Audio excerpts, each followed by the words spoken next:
శ్రోతలు వింటున్నారా? 1 తెస్సలోని పత్రిక 3వ అధ్యాయంలోని ముఖ్యాంశం సంఘం ఎత్తబడుతుంది, క్రీస్తు రాకడ నిరీక్షణ మనలను శుద్ధి చేస్తుంది. 2వ తెస్సలోని పత్రిక క్రీస్తు యొక్క ప్రత్యక్షం. ఆయన వస్తాడు, తన రాజ్యం స్థాపిస్తాడు. ఈ సత్య సిద్ధాంతాలు ఎంతో వాస్తవం. ఇవి ప్రయోగాత్మకమైన సత్యాలు.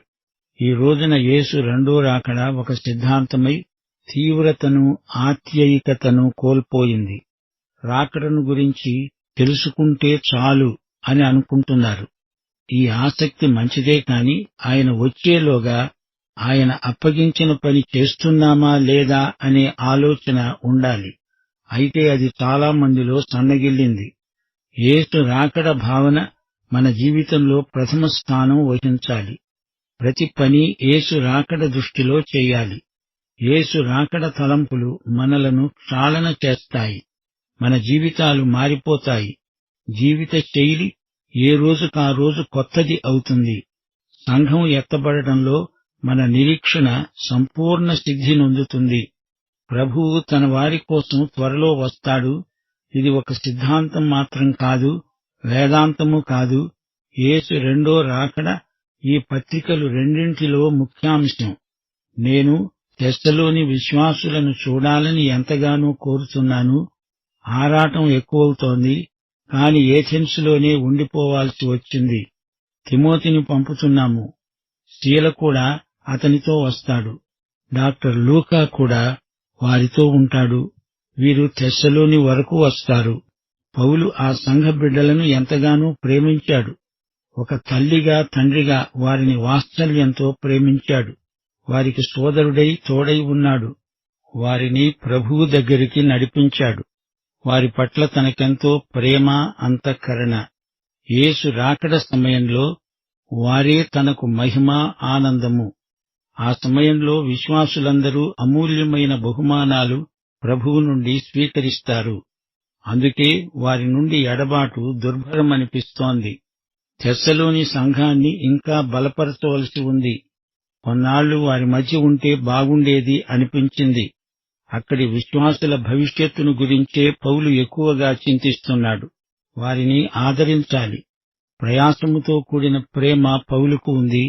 ప్రేమ అంటే ఏదో తాత్కాలిక భావ వికారం కాదు, తాత్కాలిక ఉద్రేకం మాత్రం కాదు.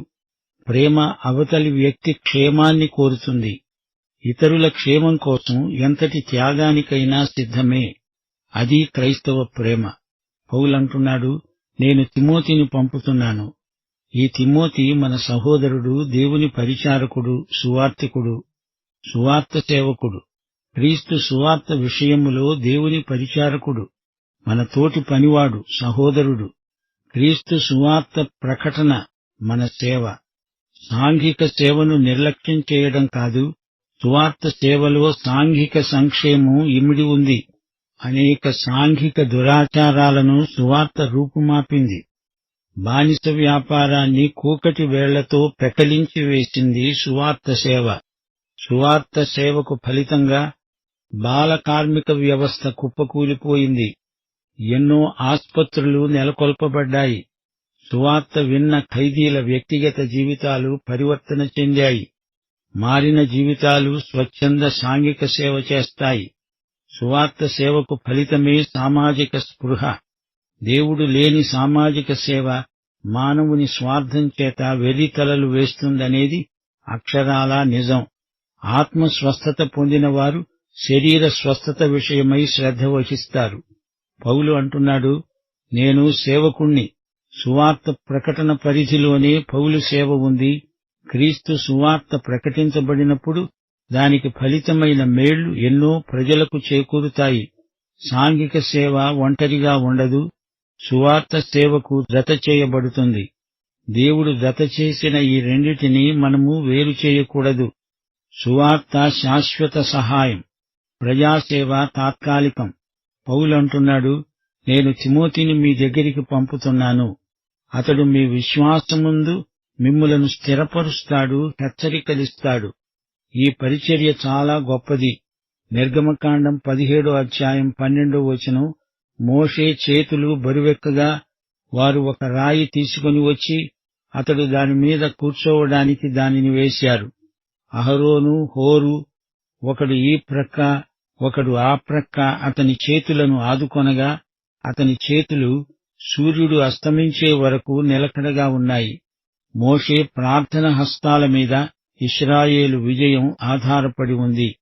మోషే చేతులను వారు ఆదుకున్నందున గొప్ప ఫలితం వచ్చింది. ఆదుకోవడము అంటే స్థిరపరచడము. పౌలు పంపిన తిమోతి తెస్సలోని సంఘ బిడ్డలను ఆదుకున్నాడు. వారికి హెచ్చరిక మాటలెన్నో చెప్పాడు. విశ్వాసులను స్థిరపరిచే ఆదరణకర్తలు, ఆలోచనకర్తలు ఈ రోజున మన సంఘాలకు కావాలి. తిమోతి వారిని విశ్వాసమందు ఎంతో ప్రోత్సహించాడు, ఘనమైన సేవ చేశాడు. మనము శ్రమలు అనుభవించవలసి ఉన్నది అని పౌలు అంతకు ముందే వారిని హెచ్చరించాడు. ఈ శ్రమల వల్ల మీరెవరూ కదిలించబడకూడదు, స్థిరంగా ఉండండి. శ్రమలను బట్టి కలవరపడకండి. ఒత్తిడులు, సంఘర్షణలు ఎన్నో తటస్థిస్తాయి. శ్రమానుభవానికే మనము నియమించబడి ఉన్నాము. ఎన్నో తుఫానులను ఎదుర్కోవలసి వస్తుంది.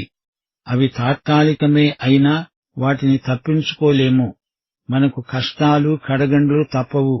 దేవుని వాక్యం ఈ సత్యాన్ని సమర్థిస్తుంది. తెస్సలోని సంఘస్థులు ధైర్యంగా నిలవాలి. శ్రమల మధ్యలో స్థితప్రజ్ఞులై నిలవాలి. యోహాను సువార్త 16వ అధ్యాయం 33వ వచనం ప్రభు అన్నాడు, లోకములో మీకు శ్రమ కలుగుతుంది, అయినా ధైర్యం తెచ్చుకోండి, నేను లోకాన్ని జయించి ఉన్నాను. నాయందు మీకు సమాధానము కలగాలని ఈ మాటలు మీతో చెప్తున్నాను. శ్రమలు మనందరికీ వస్తాయి, తప్పించుకునే మార్గం లేదు. అయినా పర్వాలేదు, ధైర్యం తెచ్చుకోండి అని ప్రభువు తానే స్వయంగా చెప్పాడు. ప్రియ శ్రోత, నీవు విశ్వాసివా? అయితే శ్రమలు నీకు తప్పవు. యేసుక్రీస్తును నమ్ముకున్నావు అంటే శ్రమలు రాకుండా అదేమీ ఇన్సూరెన్స్ పాలసీ కాదు. నీవు దేవుని బిడ్డవగానే శ్రమలు మొదలవుతాయి. అంతకుముందు నీకు ఏ శ్రమలు వచ్చి ఉండకపోవచ్చు. తుఫాను నుండి మిమ్మల్ని తప్పిస్తాను అని మాట ఇవ్వలేదే. అయినా తుఫానులో నుండి మనం సురక్షితంగా బయటపడతాము. తుఫానులో నేను మీతో ఉంటాను అని ఆయన ఖండితంగా చెప్పాడు. నీ నావలో యేసు ఉంటే ఎంత భీకరమైన తుఫానులైనా అది మునిగిపోదు, సురక్షితంగా అవతలి తీరానికి చేరుతుంది. మనము ఈ లోక సముద్రంలో తుఫానులో అవతలి తీరానికి చేరబోతున్నాము. 2 తిమోతి 3వ అధ్యాయం 12వ వచనంలో పౌలన్నాడు, క్రీస్తు యేసునందు సద్భక్తితో బ్రతుకనుద్దేశించే వారందరూ హింస పొందుతారు. 1 పేతురు 4వ అధ్యాయం 12 నుండి 19వ వచనం వరకు ఇదే అంశం ప్రస్తావించబడింది. అగ్ని వంటి మహాశ్రమ, క్రీస్తు శ్రమలలో మీరు పాలివారై ఉన్నందుకు సంతోషించండి. దేవుని ఆత్మ మీ మీద నిలిచి ఉంటాడు. మీరు ధన్యులు. ఎవడైనా క్రైస్తవుడైనందుకు బాధ అనుభవించిన ఎడల అతడు సిగ్గుపడక ఆ పేరును బట్టే దేవుణ్ణి మహిమపరచాలి. దేవుని చిత్త ప్రకారము బాధపడేవారు సత్ప్రవర్తన గలవారై నమ్మకమైన సృష్టికర్తకు తమ ఆత్మలను అప్పగించుకోవాలి. ఆకాశం తేటగా ఉందా? సముద్రం నిమ్మళంగా ఉందా? నీకు ఏ కష్టము, శోధన రాదా? అప్పుడు నీ రక్షణే ప్రశ్నార్థకమవుతుంది. రక్షించబడిన నీకు శ్రమలు, హింసలు కలగడం అవసరం. నీ మీద ఒత్తిడులు ఎక్కువ అవుతున్నాయా? సంఘర్షణలు చెలరేగుతున్నాయా? అయితే నీవు దేవుని బిడ్డవు. ఈ కష్టాలన్నీ నీ విశ్వాసానికి పరీక్షలు. ఈ విధంగానే మనము దేవుని మీద ఎక్కువగా ఆధారపడడం నేర్చుకుంటాము. పౌలంటున్నాడు, మేము మీ వద్ద ఉన్నప్పుడు మనము శ్రమలు అనుభవించాల్సి వస్తుందని ముందుగానే చెప్పాము గదా. మేము చెప్పినట్లే జరిగింది. నిజం శ్రోతలు, శ్రమలు మనకు ఆధ్యాత్మిక పరిశ్రమలు. 10 రోజుల పాటు శ్రమలు కలుగుతాయి అంటే మనం జయిస్తాము. విశ్వాసమంటే విజయమే. మహాశ్రమల కాలం రాబోతోంది, కాని ఇవి మామూలు శ్రమలు. ఈ శ్రమలు మనల్ని ప్రభువుకు దగ్గరగా తెస్తాయి. శ్రమలు విశ్వాసులకు ఎంతో పరిచర్య చేస్తాయి. విశ్వాసి శ్రమబాధితుడై పరిశుద్ధపరచబడతాడు. పౌలంటున్నాడు, మీ విశ్వాసం ఏ స్థాయిలో ఉందో చూడడానికే నేను తిమోతిని పంపాను. శోధకుడు అనగా సైతాను మిమ్ములను శోధించాడేమో, మా ప్రయాసము వ్యర్థమైపోయిందేమో చూచిరమ్మని తిమోతిని పంపాను. సైతాను ఆటంకాలు, ప్రతిబంధకాలు కల్పిస్తాడు. వాడి పని అది. అవును, సైతాను పౌలుకు కూడా ఎన్నో అవరోధాలు కలిగిస్తున్నాడు. శ్రమలు మన విశ్వాసానికి దేవుడు పెట్టే పరీక్షలు. ఈ పరీక్షల్లో మనం గెలవాలని దేవుని చిత్తం. గెలిస్తే విశ్వాసం బలపడుతుంది, అధికమవుతుంది. విశ్వాసము అంతకంతకు వృద్ధి కావాలని దేవుని ఆశ. అందుకే పౌలు శ్రమలలో అతిశయించాడు, ఆనందించాడు. తిమోతి తిరిగి వచ్చి పౌలుకు మంచి కబురు చెప్పాడు. మీరు అలాగే మమ్ములను చూడాలని ఉబలాట పడుతున్నారు. మాకు మిమ్ములను చూడాలని ఎంతో ఆశ, కుతూహలం. మీరు మమ్ములను ప్రేమతో జ్ఞాపకం చేసుకుంటున్నారని తిమోతి చెప్పాడు. మీ విశ్వాసమును గురించి, ప్రేమను గురించి మంచి నివేదిక మాకు తిమోతి అందించాడు. ఇది సంతోషకరమైన సమాచారం. మీకు తెలుసు, శ్రమలు అనుభవించడానికి మనము నియమించబడిన వారము. ప్రియ శ్రోతలు, వింటున్నారా? ఈ వాక్య భాగంలో కాపరి మనస్సు ఎలాంటిదో మనకు తేటగా కనపడుతోంది. పౌలుకు తెస్సలోని సంఘబిడ్డలంటే ఎంతో ప్రేమ, ఆప్యాయత. ప్రజలను రక్షణానుభవానికి నడిపించాలంటే వారిని ఎంతో ప్రేమించాలి. వారిపై అంతఃకరణ బలంగా ఉండాలి. అంతేకాదు, వారిని గురించిన చింత ఎంతో ఉంది. వారి కోసం తాను చేసిందంతా సైతాను ఎక్కడ పాడు చేస్తాడో అనే ఆదుర్ద ఎక్కువ.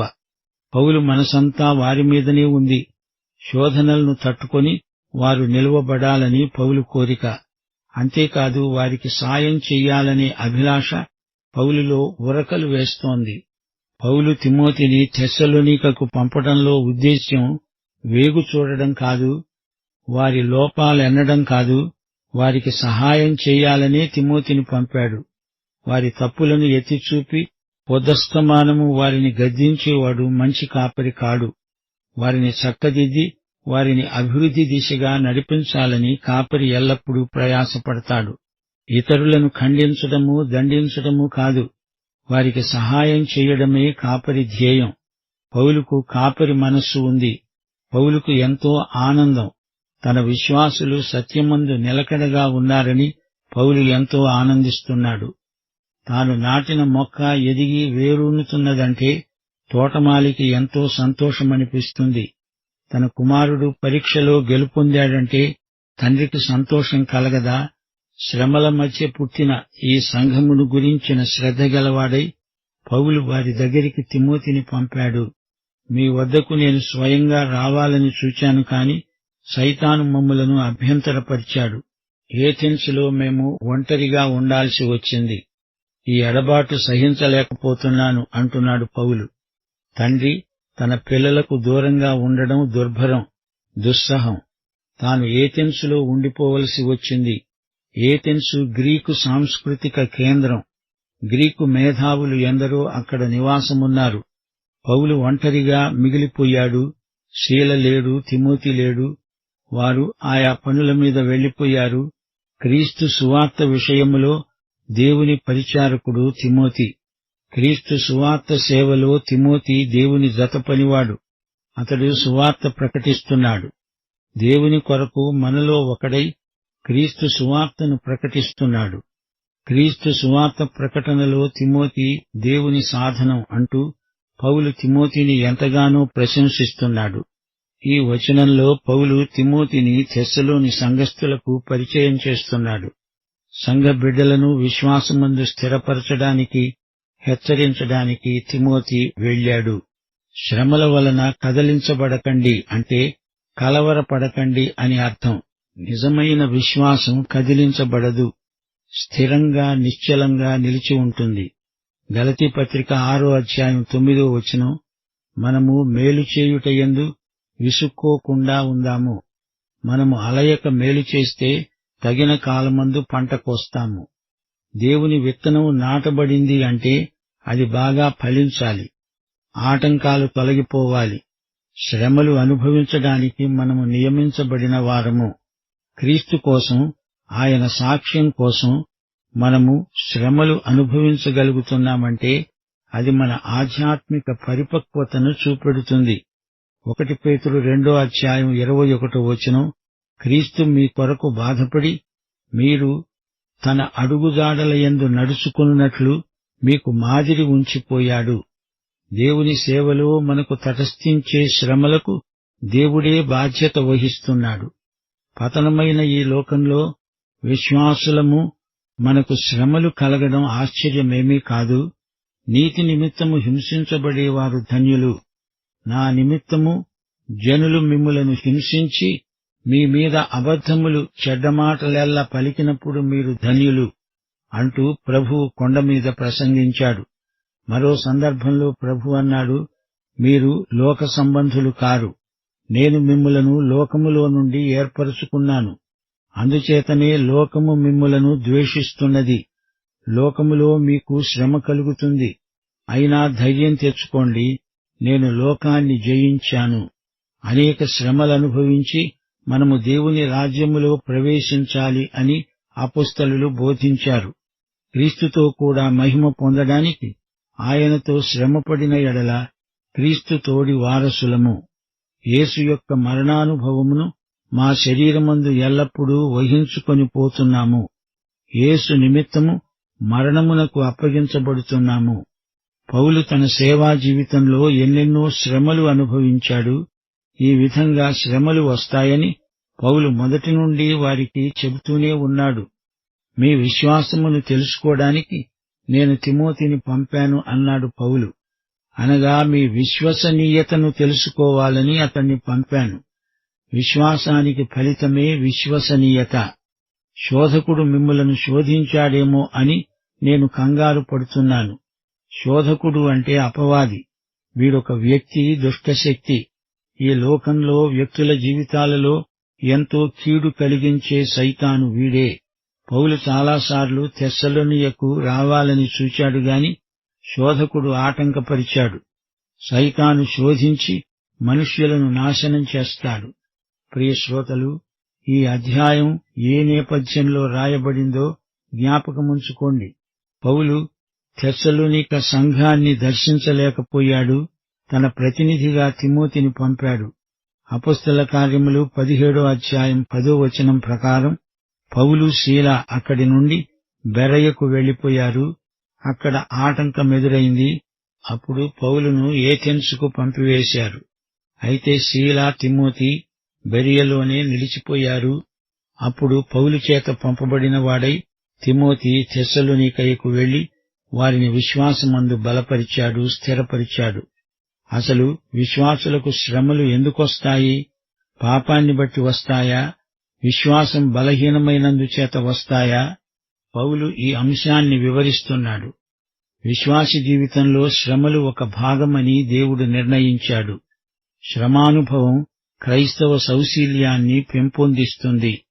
యాకోబు పత్రిక 1:2-4 మీ విశ్వాసమునకు కలిగే పరీక్ష ఓర్పును కలిగిస్తుంది. నానావిధములైన శోధనల్లో పడినప్పుడు అది మహానందమని ఎంచుకొనండి. ఓర్పు తన క్రియను కొనసాగనివ్వండి. మన శ్రమలలో మన భక్తి జీవితం బలపడుతుంది. నీ భక్తి జీవితంలో శ్రమలను తప్పించుకొని పారిపోయే ప్రయత్నం చేయవద్దు. ఎన్ని శ్రమలు వచ్చినా యేసుకు విధేయుడివై, విశ్వసనీయుడివై బ్రతుకు. ప్రియ శ్రోత, యేసును నీ స్వకీయ రక్షకుడుగా, ప్రభువుగా అంగీకరించావా? అయితే ఈ పాఠమంతా నీకోసమే. మన ప్రభు అయిన యేసుక్రీస్తు వారి కృప, తండ్రి అయిన దేవుని ప్రేమ, పరిశుద్ధాత్మ యొక్క అన్యోన్య సహవాసము మనకందరికీ సదాకాలము తోడై ఉండునుగాక. ఆమేన్.